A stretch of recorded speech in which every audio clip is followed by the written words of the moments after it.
హల్లెలూయా చెప్దామా? హల్లెలూయా. చేతులు పైకి చెప్దామా? హల్లెలూయా. హృదయపూర్వకంగా చెప్దామా? హల్లెలూయా. ఇంతేనా హృదయపూర్వకం అంటే? చెప్పారా? అసలు చెప్పారా? చాలా మంది మీ స్థలాలను చూసుకుంటున్నారు, ప్లేస్ని చూసుకుంటారు. కోరు కొంచెం ఫ్రీగా కూర్చోండి. అందరూ ఒకసారి నా వైపు చూడండి, గట్టిగా చెప్దాం హల్లెలూయా. హల్లెలూయా. సరే, ఏం వాక్యం నేర్చుకుంటున్నాము? ఎవరికైనా గుర్తుందా? ఎన్ని పాయింట్లు చెప్పాను ఏమైనా గుర్తుందా? దేని కొరకు ప్రయాసపడుతున్నామో గుర్తుందా? మేమైతే దేని కొరకు ప్రయాసపడట్లేదు బ్రదర్, మాకు గుర్తులేదు. మమ్మల్ని అడగండి, బుక్కులు తీయకండి. బుక్కులు తీయకుండా అసలు మెయిన్ పాయింట్ దేని కొరకు ప్రయాసపడుతున్నాం. సరే, ఈ భూమి మీద మనం సృష్టించబడడానికి కారణం ఏంటి?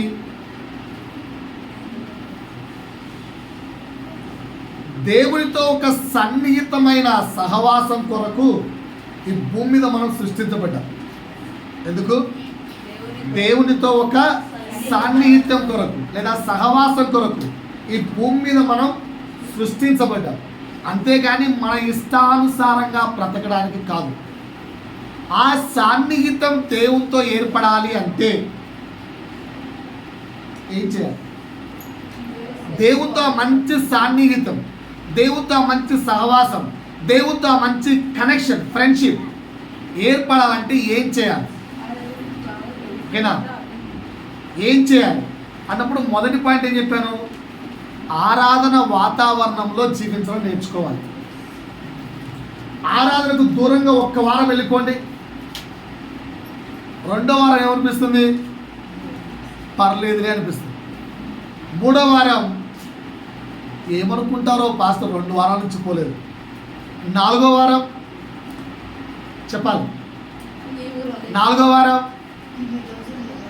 ఒక్క వారాలు పెరిగే కొద్దీ కంప్లీట్గా దేవునికి బహు దూరం అయిపోతాం. కరెక్టే కదా? సో అప్పుడు నీకు సన్నిహితం ఏర్పడినట్ట, దూరం అయిపోయినట్ట. అందుకే నేను ఒక పాట రాసుకుంటూ దాంట్లో ఒక వర్డ్ రాసుకున్నాం. దగ్గరుండి దూరమైపోయి పాపిగా జీవించే జీవితం నాకు వద్దు ప్రభువా అని రాశాను. స్టార్టింగ్లో ఎలా ఉంటామంటే దేవునికి దగ్గరున్నట్టే అనిపిస్తాం, నిదానంగా దూరం వెళ్ళిపోతాం, ఆ తర్వాత పాపలం అయిపోతాం. కరెక్టే కదా? అందుకే ఏమంటానంటే ఎప్పటికీ వాతావరణం, ఏ వాతావరణంలో? దేవుని యొక్క ఆరాధన కలిసి ఉన్న వాతావరణంలో ప్రతిసారి కనెక్టివిటీ కలిగి ఉండటం మంచిది. పాయింట్ అర్థమైందా? రెండో పాయింట్ ఏం చెప్పాను? రాసుకున్నారా? దేవునితో సహవాసం అంటే just Sunday to Sunday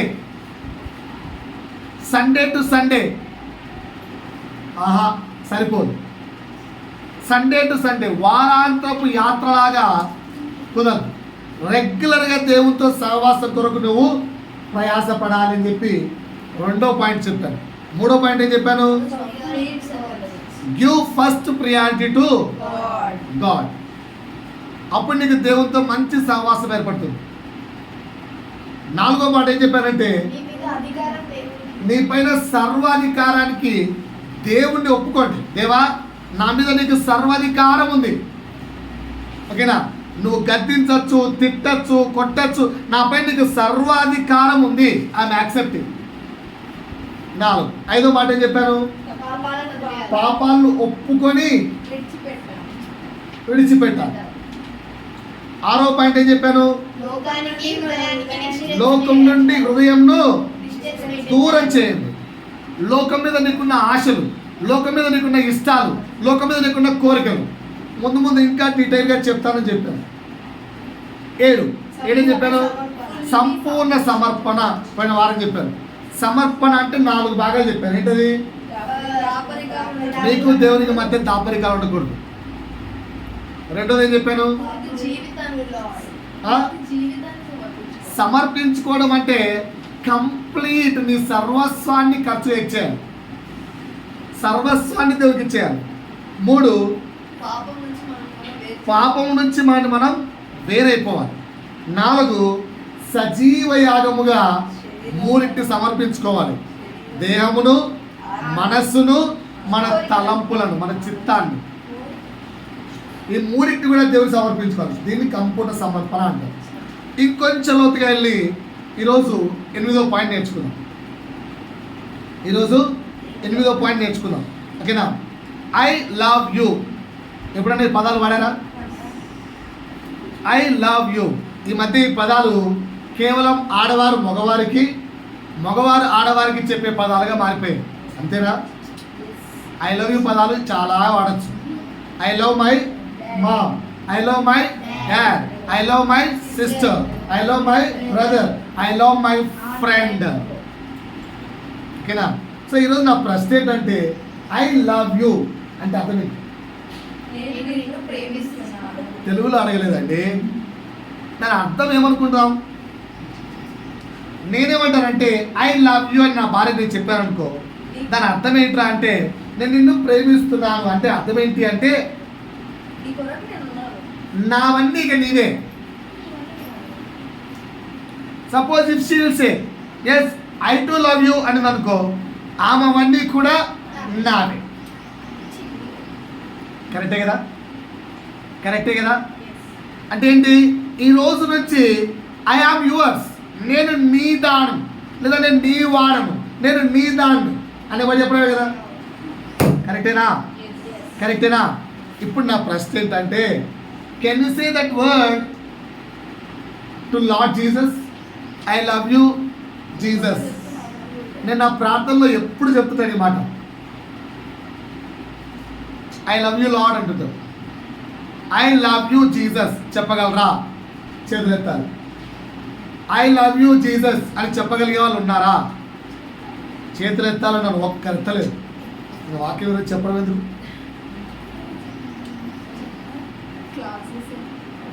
classes conditions ఏమీ లేవు. By free acceptance I love you Lord చెప్పగలుగుతున్నారా? చెప్పగలరా? చేతులు ఎత్తలేని వాళ్ళు ఏం చెప్తారండి? ఎస్ ఏంటి? నేను చేతులు ఎత్తనే చక్కగా చెప్పాను, నేను దేవుని ప్రేమిస్తున్నాను. ఓకేనా? ఈ మాట నిజంగా నీకు భక్తి, దేవుని మీద ప్రేమ ఉంటే ఫస్ట్ ని చేస్తాను. చిన్న ఎగ్జాంపుల్ చెప్తాను. ఓకేనా? ఇక్కడ ఎవరన్నా కోహ్లీ ఫ్యాన్స్, రోహిత్ శర్మ ఫ్యాన్స్ ఉన్నారు ఎవరన్నా? రోహిత్ శర్మ అంటే చేతులెత్తే వాళ్ళు కుదురుంటారు వాళ్ళ ఫ్యాన్స్, కోహ్లీ అంటే చేతులెత్తే వాళ్ళు ఉంటారు. గ్యాప్ ఇస్తారా? వాళ్ళ మీద ఉన్న ప్రేమ కంటే యేసు మీద ఉన్న ప్రేమ చాలా చాలా చాలా తక్కువ ఉంది. అందుకే చేయొత్తనే ఎత్తలేకపోతున్నారు. అట్లేం లేదు బ్రదర్. మీరేదో లింక్ పెడతారని చెప్పి భయపడేటట్లేదు, ఏమీ పెట్టను. మళ్ళీ అడుగుతున్నాను question, I love you Jesus అనే వాళ్ళు ఎంతమంది? నాతో పాటు ఎంతమంది? వీళ్ళు ఒకరినొకరు కొరుక్కుంటున్నారు కదా. మిమ్మల్ని ప్రేమించుకోమని యేసును ఐ లవ్ యూ జీసస్ ఉన్నారనేటిగా. కొన్ని విషయాలు చెప్తాను, నాతో పాటు యాక్సెప్ట్ చేసేవాళ్ళు చేయండి. ఏం విషయాలు కాదండి. పాట పాడేటప్పుడు కొన్ని విషయాలు అడిగాను. నేను నన్ను చూచువాడా అనే మాట మీద నువ్వు నిలుస్తావా అని. ఓకేనా? ఇప్పుడే అడుగుతాను ఒక చిన్న మాట. నా దేవుడు స్వస్థపరచు దేవుడు. నాతో పాటు నువ్వు చదువుతాను. నా దేవుడు స్వస్థపరచు దేవుడు. నా దేవుడు స్వస్థపరచు దేవుడు. నాతో ఉన్న వాళ్ళు చదువుతారు. ఉన్నారా? రైట్, ఉన్నారు కదా? చేతులు తెంచమని చెప్పలేదండి, చేతులు అలాగే వచ్చమని. నా దేవుడు స్వస్థపరచు దేవుడు. ఓకేనా? ఈ విధంగా ప్రార్థిస్తున్నావు 1 year అయిపోయింది, 2 year అయిపోయింది.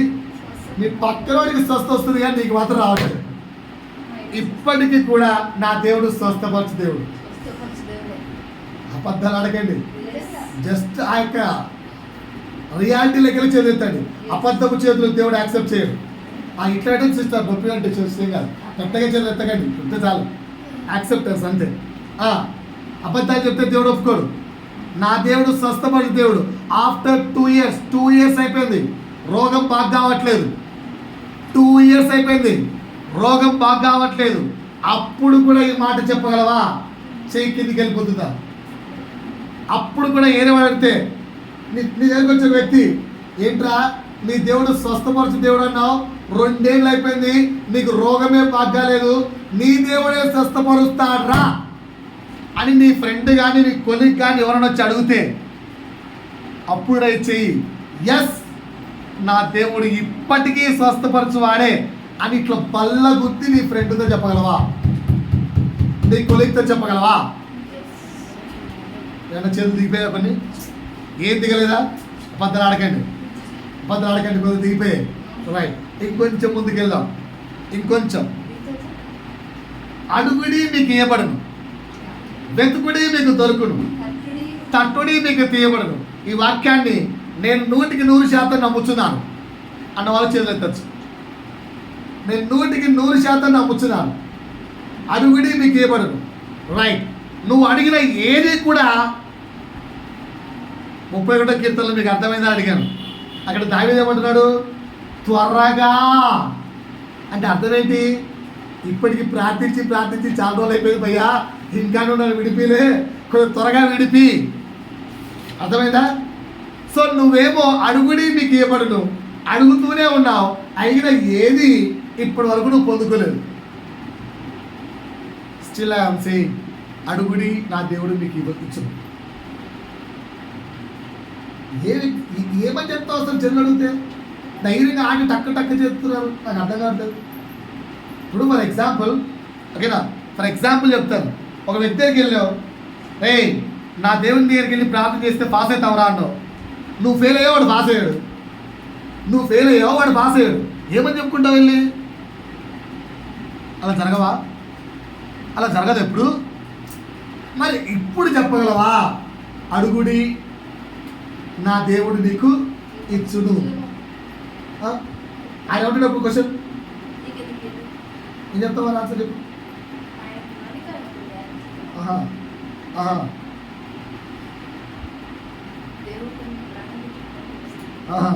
రైట్, సరే ఇప్పటికి చెప్తా అంటారు కదా. రైట్, నన్ను చూచువాడు దేవుడు. ఎంతమంది నమ్ముతున్నారు?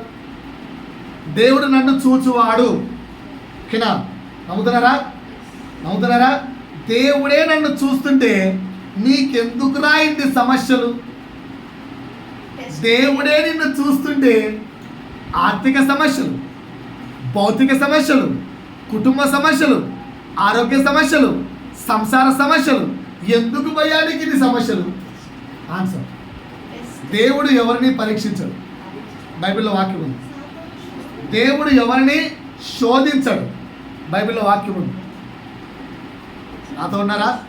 ఢిల్లా పడిపోయారా? నాతో సమాధానం చెప్పడానికి ఉన్నారా? ఢిల్లా పడిపోయారా? దయచేసి ఒక గంటన్న వాక్యానికి రెస్పాండ్ కాండి.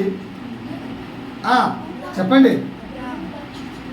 అబ్రాహామును దేవుడు పరీక్షించాడు, అది వేరే విధం. ఓకేనా?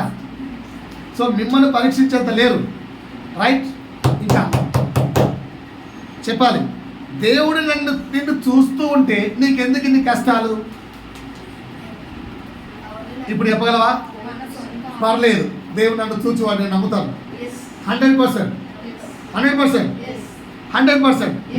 ఇన్ని సమస్యలు ఉన్నా సరే, ఇప్పుడు నేను ప్రార్థన చేయమంటాను, ఈ సమస్య ఇలాగే జీవితం అంతవరకు ఉండాలి మీకు అని. రైట్ చేద్దాం ఇప్పుడు. ఓకేనా? యోబు లాంటి శ్రమలు వీళ్ళకి జీవితం అంతవరకు, తుది శ్వాస వరకు ఉండునుగా కానీ ప్రార్థన చేయమంటారా? అయినొద్దు, నువ్వు కోరుకున్నావు కనుక దేవుడు ఇస్తాడు. అంటే ఓకేనా? ఏంటి సార్ ఎవరు చేతులు ఎత్తారు? వద్దు మాకు. మరి చూచువాడు కదా, దేవుడు చూస్తున్నాడు కదా. రైట్, ఇంకొక మాట, దేవుడు సమాధాన అధిపతి. ఎంతమంది నమ్ముతారు? దేవుడు సమాధాన అధిపతి. కుటుంబం నిండా సమాధానం ఉందా? నేను భూమి మీద సమాధానమయ్య వచ్చుతునని తలంచవద్దని యేసే చెప్పాడు. చెప్పండి సార్, దేవుడు సమాధాన అధిపతి అని 100కు 100% చెప్పగలవా? నీ ఇంట్లో సమాధానం ఎందుకు లేదు మరి? అంటే మీ ఇంట్లో దేవుడు లేడు, నువ్వు దేవుడు నమ్మట్లేదు, నువ్వు ప్రార్థించట్లేదు. దేవుడు సమాధాన అధిపతి నువ్వు నమ్ముతున్నప్పుడు, అలా నమ్ముతున్నా కూడా నీ ఇంట్లో ఎప్పుడు సమాధానం లేదనుకో, ఇప్పుడు కూడా 100% దేవుడు సమాధాన అధిపతిని నీ గుండె చెప్పగలదా? మాట్లాడరా నాతో? వాక్యంతో ఏకీపిస్తున్నారా? ఉన్నారా? నిద్రపోతున్నారా? ఏం చేస్తున్నారు? రైట్. ఇంకొక మాట, ప్రార్థన ఆలకించేవాడు నా దేవుడు. ప్రార్థన ఆలకించేవాడు నా దేవుడు. ప్రార్థన ఆలకించేవాడు నా దేవుడు. అయ్యా ఇప్పుడు జాబ్కి వెళ్తున్నాను, వెళ్ళావు, ప్రార్థన ఆలకించాడు, జాబ్ ఇచ్చాడు. ఎవరికి? నీ ముందు నెంబర్ వరకు ఇచ్చాడు, నీ వెనక నెంబర్ వరకు ఇచ్చాడు. నీకు ఒకరికి లేదు. ప్రార్థన చేసావు, ప్రభువా నేను జాబ్కి వెళ్తున్నాను, నాకు జాబ్ కావాలి అన్నావు. నీ ముందున్న వ్యక్తికి జాబ్ ఇచ్చాడు, నీ వెనకున్న వ్యక్తికి జాబ్ వచ్చింది, నీ నెంబర్ మాత్రం జాబ్ లిస్ట్లో లేదు. ప్రార్థన ఆలకించువాడు. ఇప్పుడు ఇంటికి వచ్చి, ప్రభువా నా ప్రార్థనను ఆలకించావు అని కృతజ్ఞతలు చెప్పగలమా? నీ హృదయం చెబుతుందా? నీ హృదయం చెబుతుందా? ఏంటి ఎవరు మాట్లాడరు? పిల్లలు ఆచరిస్తున్నారు, పెద్దలు ఎవరు ఆన్సర్ ఇవ్వట్లేదు. ఎందుకంటే ఇవేవి మాకు లేవనుకుంటున్నారని నాకు అర్థం కాలేదు. ఆన్సర్ ఇవ్వట్లేదు అంటే మేము ఉండమని అర్థమా? ఉండలేము అని అర్థమా? నేను ఎలా తీసుకోవాలి అర్థాన్ని? పాస్టమ్మ ఆన్సర్ ఇవ్వట్లేదు, పెద్దవాళ్ళు, కానీ ఎవరు ఆన్సర్ ఇవ్వట్లేదు. ఈ నమ్మకం మీకు ఉందా లేదా? మొదటి పాయింట్ అడిగాను, దేవుడు స్వస్థపరచువాలని నువ్వు నమ్ముతావా? నువ్వు స్వస్థతలో లేనప్పుడు, నీకు స్వస్థత రానప్పుడు నీ హృదయం 100% కృతజ్ఞతలు చెప్పగలదా? 2, నీ అడుగుని నీకు ఏమన్నా అన్నావు, నువ్వు అడిగిన ఏది నీకు దొరకట్లేదు, హృదయపూర్వకంగా కృతజ్ఞతలు చెప్పగలవా? చెప్పగలవా? చెప్పలేవా? పెద్దలు మాట్లాడండి, కొంచెం నోట్ తెచ్చి. చెప్పగలరా? చెప్పలేరా? చెప్పగలరా? చెప్పలేరా? 2, నన్ను చూచువాడు దేవుడు, అయినా ఇంటి నిండా వంటి నిండా చుట్టూ చీకటే ఉంది, అయినా నువ్వు హృదయపూర్వకంగా కృతజ్ఞతలు చెప్పగలవా? చెప్పగలవా? చెప్పగలవా? చెప్పలేరా? 3, సమాధాన అధిపతి. 4, సమాధాన అధిపతి అని నువ్వు చెప్పావు, కానీ నీ ఇంట్లో సమాధానం లేదు, అయినా హృదయపూర్వకంగా కృతజ్ఞతలు చెప్పగలరా? మాట్లాడండి, కొంచెం ముందుకెళ్ళావు. చెప్పగలరా? చెప్పలేరా? చెప్పలేము. ఆలకించే దేవుడు అని ప్రార్థిస్తున్నావు, నా ప్రార్థన ఆలకించు వాడని చెప్తున్నావు, కానీ నువ్వు ప్రార్థించిన వెంటనే నీ ముందు రోల్ నెంబర్, నీ వెనక రోల్ నెంబర్కు జాబ్ వచ్చింది, నీకు రాలేదు. ఇప్పుడు హృదయపూర్వకంగా థ్యాంక్స్ చెప్పగలవా? చెప్పగలవా? చెప్పలేవు. నెక్స్ట్, పాదములకు రాయి తగలకుండా కాపాడే దేవుడు నా దేవుడు. బైబిల్ నిన్న వాక్యాలే కదా ఇవన్నీ, నిన్న వాక్యాలే కదా. ఓకేనా? ఇలాగే ప్రార్థన చేస్తున్నావు, రోజు హస్బెండ్ వచ్చి పిచ్చగొట్టుడు కొడుతున్నాడు. ఇప్పుడు ప్రభువా నా పాదములకు రాయి తగలకుండా నువ్వు కాపాడుచున్నావు తండ్రి అని కృతజ్ఞతలు చెప్పగలవా? చెప్పట్లేవా? చెప్పలేవా? రైట్. సమకూర్చు దేవుడు. సమకూర్చు దేవుడు. 1,00,000 రూపాయలు సంపాదిస్తున్నావు, నీ ఫ్రెండ్ ఏమో 20,000 సంపాదిస్తున్నాడు. 20,000 సంపాదించే వ్యక్తి నెల 5,000 మిగుల్చుకుంటున్నాడు. 1,00,000 రూపాయలు సంపాదించే నువ్వు నెల 10,000 అప్పు చేస్తున్నావు. ఇప్పుడు నా దేవుడు సమకూర్చు దేవుడు అని హృదయపూర్వకంగా కృతజ్ఞతలు చెప్పగలవా? చెప్పలేరా? కష్టంగా ఉంది కదా కొంచెం. చెప్పగలను అని సంఘంలో బయటికి చెబుతున్నా, లోపలైతే ఎక్కడో కొంచెం కష్టంగా ఉంది కదా. రైట్. విడిపించే దేవుడు. విడిపించే దేవుడు. బాగానండి, విడిపించే దేవుడు అని నువ్వు ప్రార్థిస్తున్నావు. నేను తీసుకెళ్ళిన దేవుడు జైల్లో పెట్టాడు. నా దేవుడు విడిపిస్తాడు, నా దేవుడు విడిపిస్తాడు, నా దేవుడు విడిపిస్తాడు. 6 నెలలు అయిపోయింది, బెయిల్ రావట్లేదు. ఇప్పుడు దేవునికి హృదయపూర్వకంగా కృతజ్ఞతలు చెప్పగలవా? ఇది కష్టమైపోయిందా? కష్టం అనిపిస్తుందా? కష్టం అనిపిస్తుందా? ఒకసారి పాస్తమ్మ చూద్దాం. పాస్తమ్మ ఎప్పుడైనా మీ భర్తకు ఐ లవ్ చెప్పావా? చెప్పావు. ఓకేనా? చెప్పావా? చెప్పలేదా? చెప్పావు. మీ భర్తకు ఆరోగ్యం బాగాలేదనుకో, లేదా నీకు ఆరోగ్యం బాగాలేదనుకో, విడాకులు ఇచ్చావు మీ భర్తకు, ఇవ్వలేదా? బాగా నా వైపు అడుగుడి నీకు ఇవ్వబడను. మీ భర్తకు శారీ కావాలి, శారీ కావాలి, శారీ కావాలని చెప్పి 1 year నుంచి అడుగుతున్నావు, ఆడేమో కొనియట్లేదు. విడాకులు ఇస్తావా? ఇవ్వవా? సరే బాగా చూసుకుంటానని చెప్పి ఏదో ప్రేమ ఎక్కువైపోయి ఐ లవ్ యూ అనేసావు. ఏం చూసుకుంటాడేమో, పెళ్లి చేసుకున్నావు వచ్చి కష్టాలే. విడాకులు ఇస్తావా?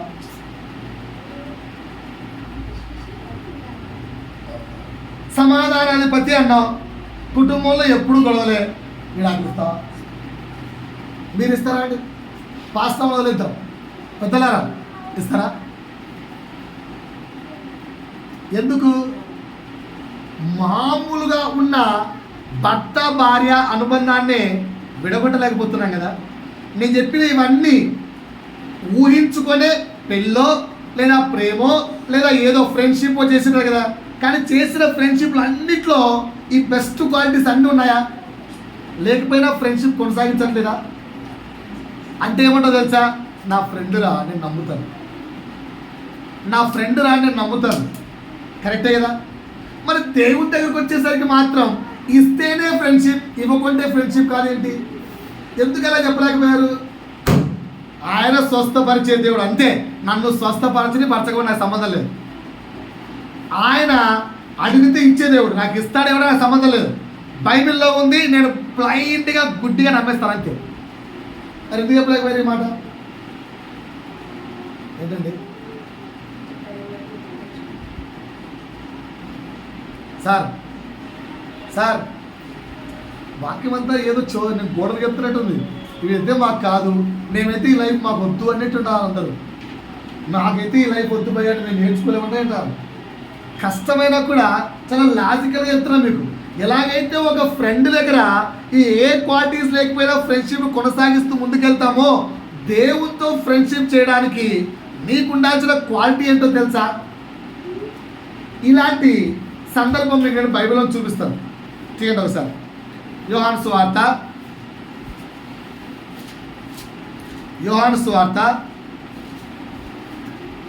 21వ అధ్యాయము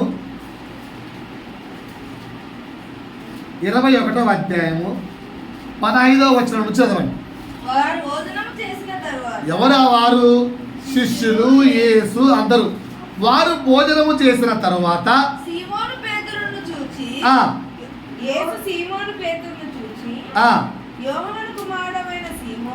యోహాను కుమారుడైన సీమోను, నీవు నన్ను ప్రేమించుచున్నావా? ఏసాడు క్వశ్చన్. అదే ప్రశ్నలో అగల మోసాన్న వైపు చూడాల, మోసాన్న వైపు అందరూ. యేసు సీమోను పేతురును పిలిచి, పేతురు నువ్వు నన్ను ప్రేమిస్తున్నావా అని క్వశ్చన్ అడిగాడు. ఇదే ప్రశ్న ఇప్పుడు మిమ్మల్ని అడిగితే ఆ పేతురు ప్లేస్లో మిమ్మల్ని మీరు పెట్టువేసుకోండి.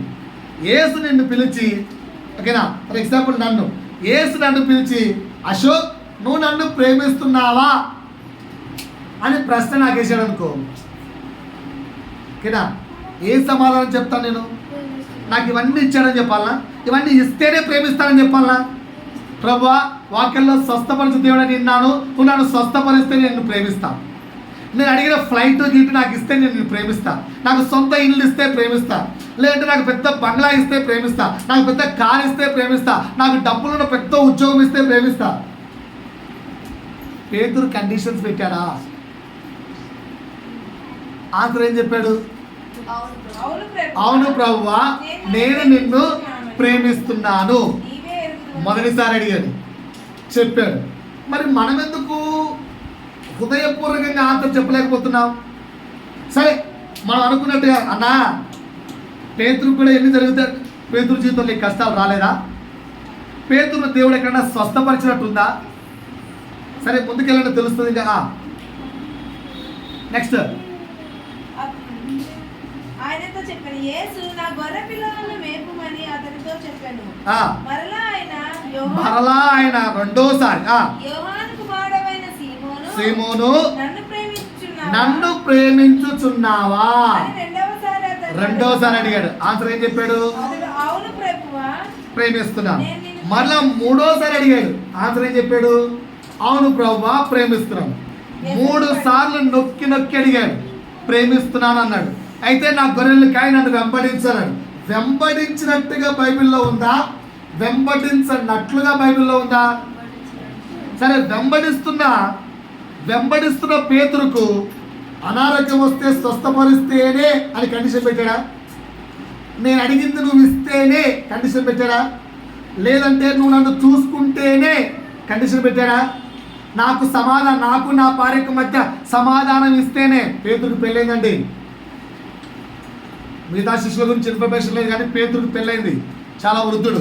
నాకు నా భార్యకు మధ్య సమాధానం ఇస్తేనే, నేను పిలిచినప్పుడల్లా నువ్వు పలికితేనే, నా పాదాలకు రాయి తగలకుండా సున్నితంగా నన్ను భుజస్కంధముల మీద మోస్తేనే, అన్నీ నాకు నువ్వు సమకూరుస్తేనే, ఏ జైల్లో ఎక్కడ పన్నానో నన్ను విడిపిస్తేనే, నాకు ప్రాణహాని కలగకుండా నన్ను కాపాడితేనే నేను నిన్ను ప్రేమిస్తాను.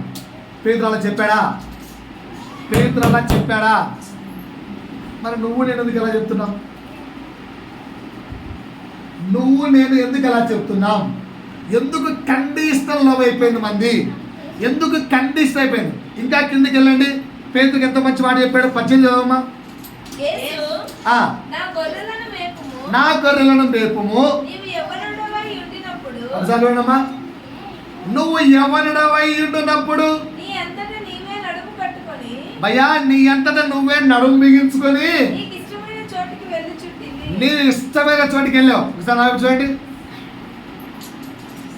యవ్వన ప్రాయంలో నీకు నచ్చినట్టు బతుకుతున్నావు. నా ప్రాణమా, తినుము, తాగుము, సంతోషించుము, సుఖించుము, బ్రతుకుతున్నావు. రైట్. ఇంకా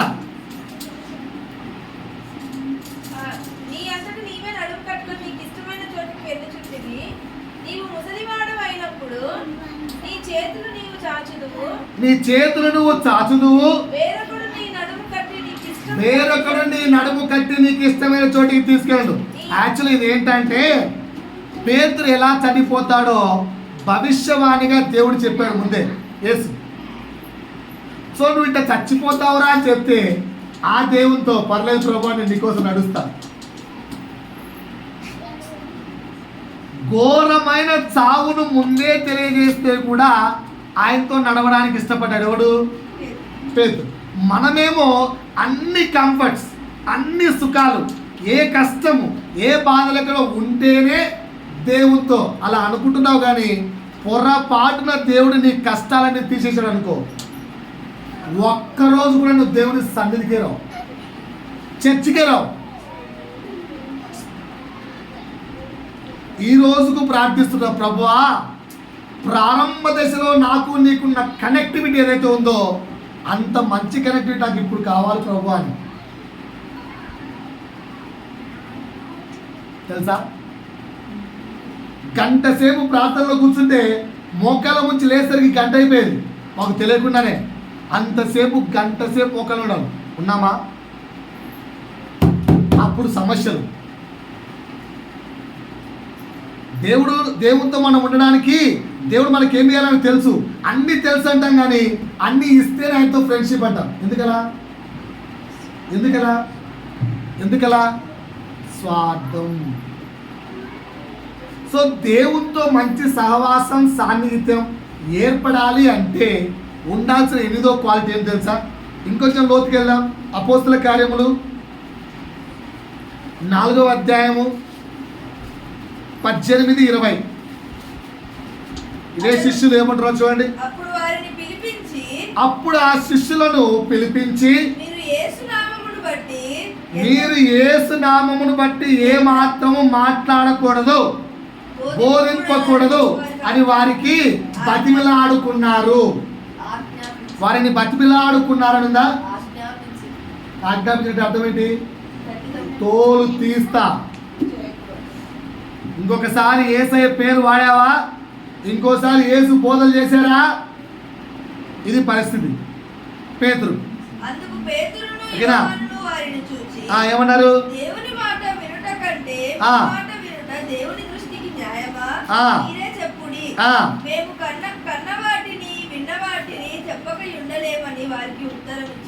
అయ్యా విశ్వాసులారా, దేవుని ప్రేమైన సంగమా, నా వైపు చూడమ్మా. నీకు ఇస్తేనే దేవుడు అనే స్థితిలో మనం ఇంకా ఉంటే, నీవు కన్న వాటిని విన్న వాటిని జనులకు ఎప్పుడు చెప్తావు? నా మాట ఎక్కుతుందా? నా మాట అసలు హృదయాలకు వెళ్తుందా? నాకైతే ఇక్కడ ఎందుకు ఆ ఫీల్ రావట్లేదు. నా మాట మీ హృదయాలకు వెళ్తుందా? మా బతుకులు మారవసారి అనుకుంటున్నారా? మారాలంటే ఇది కోరుకోకుండా యేసును కోరుకుంటే మారిపోతుందని చెప్పడానికి చెప్తున్నాయి అంతా. మనమేమో ఇంతవరకు ఇంతసేపు ఇప్పుడు కూడా చేస్తున్నామంటే, నా దేవుడు నాకు అది ఇవ్వాలి, నా దేవుడు నాకు ఇవ్వాలి. బిజినెస్ వే ఆఫ్ ఫ్రెండ్షిప్ మంది. దేవునితో వ్యాపారము స్నేహం చేయకండి. శిష్యులు ఎలాగైతే నీ ప్రాణం పోతుందిరా, నువ్వు ఈ విధంగా చచ్చిపోతావురా, నిన్ను జైల్లో పెడతారా అని ఆజ్ఞాపించిన, కొట్లాడిన, గొడవలేసిన, దేవుడు యొక్క నామాన్ని బట్టి వాళ్ళు జైలుకి పంపించిన, ఏం చేశారు వాళ్ళు? దేవునితోనే ఉన్నారు. ఏం చేశారు వాళ్ళు? దేవునితో ఉన్నారు. ఇంకొంచెం క్లియర్ వెళ్ళండి. అపోస్తలుల కార్యం 5వ అధ్యాయం 18 చదవమా.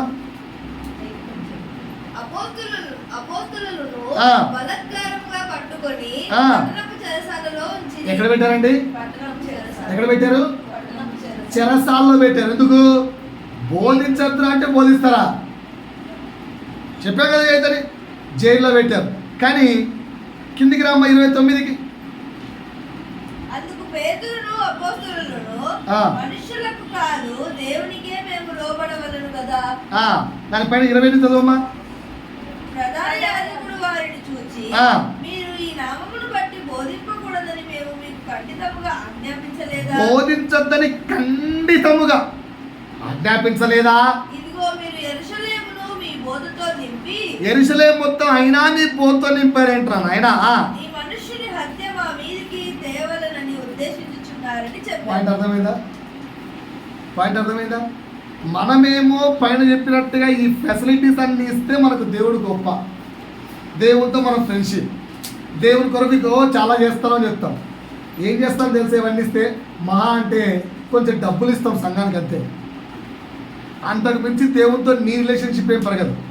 కానీ ఇక్కడ పౌలు, ఇంకో వ్యక్తి ఎగ్జాంపుల్ చూద్దాం. ఇంకో వ్యక్తి ఎగ్జాంపుల్ 2 కొరింథీ 11వ అధ్యాయము 23 నుంచి 27. ఇక్కడ ఇంకో పర్సన్ కష్టాలు కనిపిస్తాయి. చదవండి ఒకసారి. వారు క్రీస్తు పరిచారకుల వెర్రివాని వలె మాట్లాడుచున్నాను. నేను కూడా క్రీస్తు పరిచారకుడనే మరి విశేషముగా ప్రయాసపడుతుని మరి అనేక పర్యాయములు చెరసాలలో. రెండోసారి ఏంటట? అనేక పర్యాయములు చెరసాల్లో ఉన్నారు. అపరిమితముగా దెబ్బలు తింటిని. మితంగా కాదు, మితంగా అంటే కొంచెం, అపరిమితముగా దెబ్బలు తింటిని. అనేక మార్లు ప్రాణాపాయములలో ఒక్కసారి ప్రాణానికి హాని కలిగితేనే రెండోసారి మనం దగ్గరకు పోతామా? వాళ్ళ ఇంటికి వెళ్ళి స్వార్థ చెప్పారు, పటా వాళ్ళ ఇంట్లో వచ్చి పెట్టారు. నెక్స్ట్ టైం మళ్ళీ ఇంటికి స్వార్థ చెప్తారా సార్? మరి ఇక్కడ ఏమంటున్నాడు పౌలు? అనేక పర్యాయములు యూదుల చేత 5 మార్లు ఒకటి తక్కువ 40 దెబ్బలు తింటిని. ముమ్మారు బెత్తములతో కొట్టబడి తిని. ఒకసారి రాళ్లతో కొట్టబడి తిని. ముమ్మారు ఓడ పగిలిపోయి సముద్రంలో ప్రాణాపాయ స్థితి వచ్చింది. ఒక రాత్రి ఒక పగలు మొత్తం సముద్రంలోనే గడిపేశాను. అనేక పర్యాయములు ప్రయాణములలోను నదుల వలన ఆపదలలోను. అనేక మార్లు ప్రయాణాల్లో ఆపదలు వచ్చాయి. దొంగల వలన ఆపదలు. ఇంకా నా స్వజనుల వలన వాక్యం చదివితే ఎదుగు దిక్కులు వేసి కూర్చోవాలి నిద్రవాడు. నా స్వజనుల వలనైన ఆపదలలోను, అన్యజనుల వలనైన ఆపదలలోను, పట్టణంలో ఆపదలలోను, అరణ్యంలో ఆపదలలోను, సముద్రంలో ఆపదలలోను, కపట సహోదరుల వలన ఆపదలోను ఉంటిని. ప్రయాసముతోను కష్టములతోను తరచుగా జాగారములతోను తిండికి గతి లేక తిండి లేని రోజులతోనూ, తరచుగా ఉపవాసములతోనూ, చలికి కడకడ వణుకుతున్న చలితోనూ,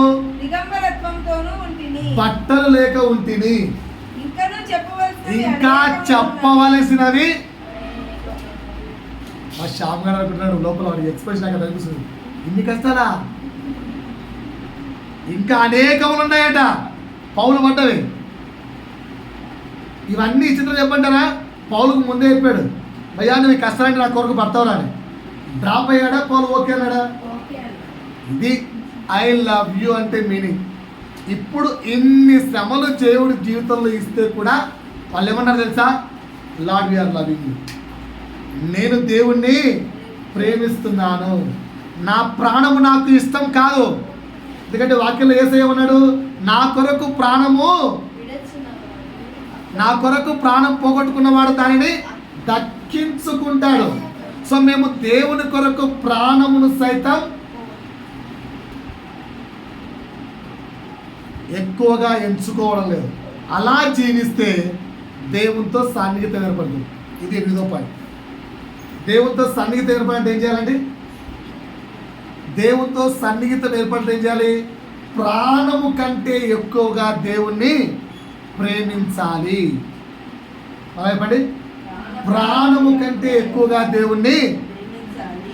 మరి ఇవన్నీ ఇస్తేనే ప్రేమ అంటే అదేం ప్రేమ? మనం చెప్తావన్నా, ఇవన్నీ ఇవ్వకపోయినా కూడా కూతురు ప్రేమిస్తున్నావుగా, ఇవన్నీ ఇవ్వకపోయినా కొడుకును ప్రేమిస్తున్నావుగా, ఇవన్నీ ఇవ్వకపోయినా కూడా భార్యను ప్రేమిస్తున్నావుగా, ఇవన్నీ సమకూర్చకపోయినా భర్తను ప్రేమిస్తున్నావుగా. మరి దేవుని దగ్గరకు వచ్చేసరికి ఎందుకండి? కంపల్సరీ కండిషన్లో. ఎందుకట్లా మాట్లాడుతున్నారా? మీ హృదయాలకైనా మీకు ఆన్సర్ ఉందా? నాకు ఆన్సర్ వద్దులేదు. మీ హృదయాలకైనా మీరు ఆన్సర్ చెప్పగలుగుతున్నారా? నేను వాస్తవం అడిగాను అదే పని. అదేవిధంగా మిమ్మల్ని మీరు వేసుకోండి. ఏది ఇవ్వకపోయినా కూడా ప్రేమిస్తానని చెప్పిన వ్యక్తి దేవుని దగ్గరికి వచ్చేసరికి ఎందుకు ఆ మాట హృదయపూర్వకంగా కృతజ్ఞతాపూర్వకంగా చెప్పలేకపోతున్నారు? అంటే దేవుడు అనే వ్యక్తి వచ్చేసరికి if you provide I will love. సరే, ఈ will provide what you will provide. నువ్వు అందుకు ఏమి ఇవ్వగలవు? నువ్వు అందుకు ఏమి ఇవ్వగలుగుతున్నావు? నువ్వు ఆయనకి ఏమి సమర్పించుకుంటున్నావు? నీ ప్రాణాన్ని సమర్పించుకోగలవా? నీ దేహాన్ని సమర్పించుకోగలవా? ఈవెన్ మినిమం నీ సమయాన్ని ఆయనకి ఇవ్వగలవా? Because that is not yours. నీ సమయం కూడా నీది కాదు, ఆయన నీకు ఇచ్చిన సమయం. అందులో నుంచి కూడా ఆయనకు సరిగా సమయాన్ని ఇవ్వలేకపోతున్నావు. మనం ఒకసారి వాక్యం వింటున్నాను, ఒకసారి నాకు ఆన్సర్ చెప్పండి. చెప్తారా ఆన్సర్? నిజం చెప్తారా అబద్ధం చెప్తారా? నిజము చెప్తారా అబద్ధం చెప్తారా? పెద్దలు పిల్లలు అందరూ నిజం చెప్తారా? లేచిన వెంటనే ఫస్ట్ వర్డ్ ఏంటి? లేచిన వెంటనే మీ నోరు పలికే ఫస్ట్ వర్డ్. లేచిన వెంటనే మీ నోరు పలికే మొట్టమొదటి వర్డ్ లేయండి అమ్మలైతే. ఇక్కడ ఇంకోరైతే చాయ్, ఇంకోరైతే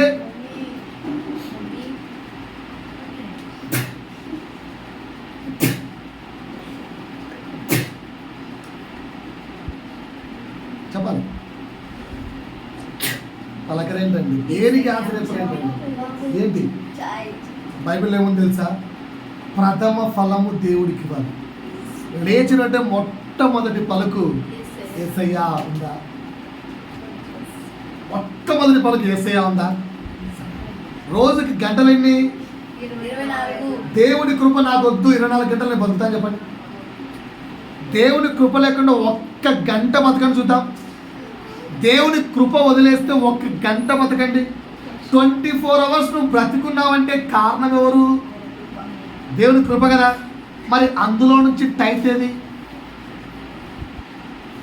24 గంటల్లో టైట్ ఏంటి? 10%. 2 గంటల 40 నిమిషాలు రోజులో 2 గంటల 40 నిమిషాలు దేవునితో ఉన్నావా? దైవసేవకుడు కిరణ్ గారు తెలుసా? కిరణ్ పాల్. ఆయన అంటాడు, నా 24 గంటల్లో 2.5 గంట నేను దేవునితో గడపలేకపోతే నేను 10వ భాగం ఇవ్వనట్టేగా. ఇచ్చారా దేవునికి? ఇచ్చారా? మంది మాత్రం ఏమి ఇవ్వద్దు, కానీ దేవుడు మాత్రం అన్నీ మనకి ఇవ్వాలి. ఇంత స్వార్థం అయితే దీన్ని ఫ్రెండ్షిప్ అని ఎలా అంటారండి? ఇలాంటి లైఫ్తో దేవుని సహవాసాన్ని ఎలా కోరుకుంటున్నాం? తప్పు కదా. మరి ఏం చేయాలి మనం ఇప్పుడు? చెప్పాలి, ఏం చేద్దాం? ఏం చేద్దాం? ఫ్రెండ్షిప్ వదిలేద్దామా? చర్చి మానేద్దామా? దేవుని విడిచిపెడదామా?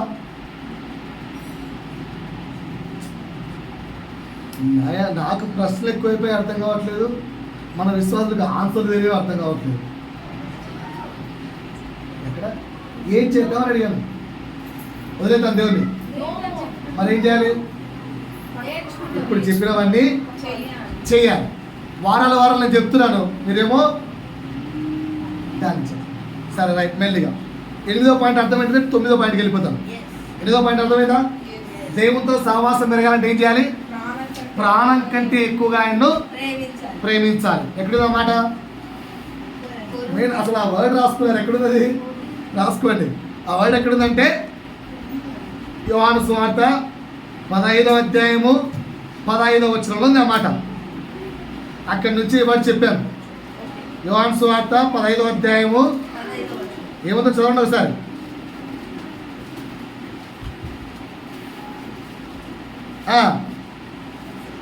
దాసుడు ఒక్క నిమిషం అమ్మా. 15 కంటే ముందు 11 చదవమ్మా.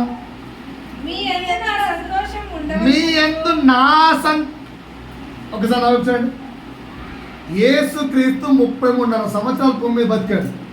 ఓకేనా? ఆయన 24 గంటలు బాధపడుతుండేవాడు. కరెక్టా? ఆయనకు అసలు సంతోషమే లేదు. కరెక్టా? అసలు ఆయన ఆనందమే లేదు. కరెక్టా? ఎప్పుడు దుఃఖించలేదు, ఆయన సంతోషంగా జీవించాడు. అలాంటి సంతోషం నీకు కావాలంటే ఏం చేయాలో కింద చెప్పాడట. వినండి జాగ్రత్తగా. సంతోషం కావాలా వద్దా? కావాలా వద్దా? కావాలి కదా. కావాలంటే ఏం చేయాలో కింద ఉంది, రాసుకోండి, చదవండి. నీ యందు నా సంతోషము ఉండవలననియు, మీ సంతోషం పరిపూర్ణము కావాలననియు, కంప్లీట్ పరిపూర్ణము కావాలననియు ఈ సంగతులు మీతో చెబుతున్నాను సహోదరుడా. విను. నేను మిమ్ములను ఏ కండిషన్ లేకుండా ప్రేమిస్తున్నానో మీరు కూడా ఒకరినొకరు అలాగే ప్రేమించుకోవాలి అన్నది నా ఆజ్ఞ. ఎంతమంది ప్రేమిస్తున్నారు? కండిషన్ లేవా? కండిషన్స్ లేవా? యేసు మీకు కండిషన్స్ పెట్టాడా? మరి మీరెందుకు పక్క వ్యక్తిని ప్రేమించడానికి కండిషన్స్? చెల్లిని ప్రేమించాలంటే కండిషన్, అక్కని ప్రేమించాలంటే కండిషన్, తమ్ముని ప్రేమించాలంటే కండిషన్, భర్తను ప్రేమించాలంటే పెద్ద కండిషన్లు.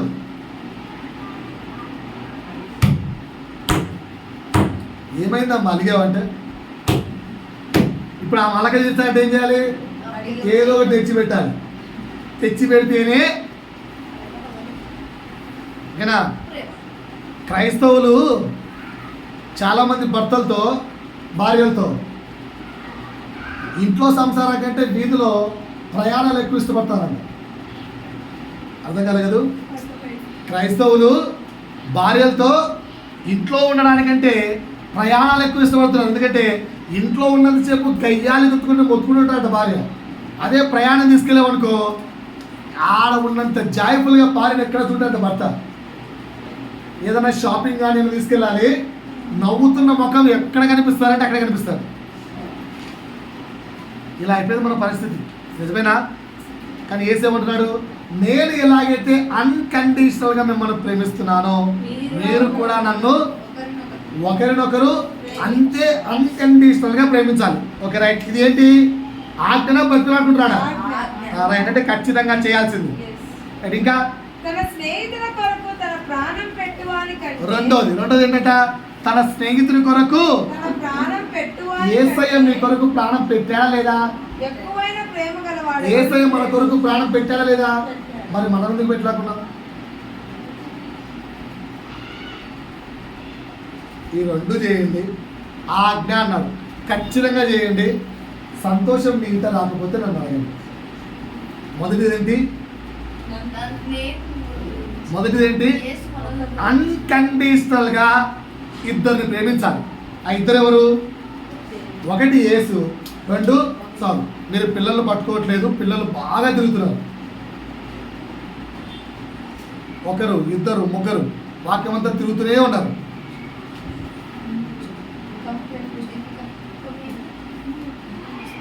రైట్, వినండి జాగ్రత్తగా, మనం మాట్లాడదాం. ఓకేనా? ఫస్ట్ వన్ ఏంటి, ఏం చేయాలి? అన్కండిషనల్గా ఇద్దరు వ్యక్తులు ప్రేమించాలి. ఎవరు ఇద్దరు వ్యక్తులు? ఒకటి యేసు, రెండు నీ సహోదరుడు. పాయింట్ అర్థమైందా? విత్ కండిషన్సా, వితౌట్ కండిషన్సా? అర్థమైందా? ఇది ఆజ్ఞనా లేకపోతే పర్లేదా? ఆజ్ఞ అంటే ఖచ్చితంగా పాటించకపోతే పాపం. పాయింట్ అర్థమైందా? రెండో పని ఏం చేయాలి? నీ సహోదరుడి కొరకు ఏం పెట్టాలట? ప్రాణం పెట్ట. అప్పుడు దేవుడిని ఎవరిని పిలుస్తాడట? అయినట్టు నేను మీకు ఆజ్ఞాపించు వాటిని చేసిన యెడల మీరు నా స్నేహితులై ఉందురు. ఏమై ఉందురు? ఏమై ఉందురు? ఏమై ఉందురు? మరి చేస్తున్నామా? చేద్దామా వద్దా? చేద్దామా వద్దా? చేద్దాం కాదు, కంపల్సరీ. కంపల్సరీ. దేవుడి మాట ద్వారా మనం దీవించి ఆశీర్వించిన గాక. ఇంకా రెండు మాటలు